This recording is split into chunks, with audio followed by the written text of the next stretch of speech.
ঈদের নামাজ শেষ হয়েছে। মদিনার আকাশে তখন আনন্দের রোশনাই। সবাই খুশি, সবাই ঈদের শুভেচ্ছা জানাচ্ছে। রাসূলুল্লাহ সাল্লাল্লাহু আলাইহি ওয়াসাল্লাম ঈদের নামাজ শেষে ধীরে ধীরে রাস্তা দিয়ে হাঁটছিলেন।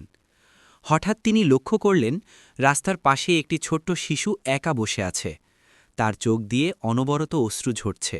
সে কাঁদছে।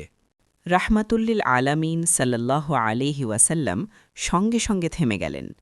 নিজের হাতে শিশুটিকে কাছে টেনে নিয়ে স্নেহভরা কণ্ঠে জিজ্ঞেস করলেন, হে শিশু, তুমি কান্না করছো কেন? আজ তো ঈদের দিন।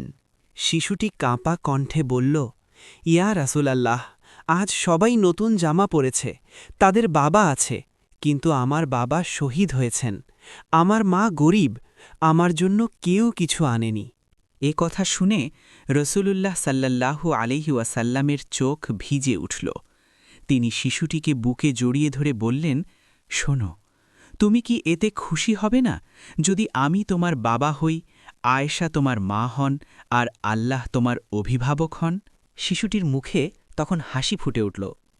রাসূল সাল্লাল্লাহু আলাইহি ওয়াসাল্লাম তাকে নিজের ঘরে নিয়ে গেলেন, নতুন জামা পরালেন, খাবার খাওয়ালেন। ঈদের সেই দিনে একটি এতিম শিশুর চোখের কান্না রাসূল সাল্লাল্লাহু আলাইহি ওয়াসাল্লামের ভালোবাসায় হাসিতে পরিণত হয়ে গেল।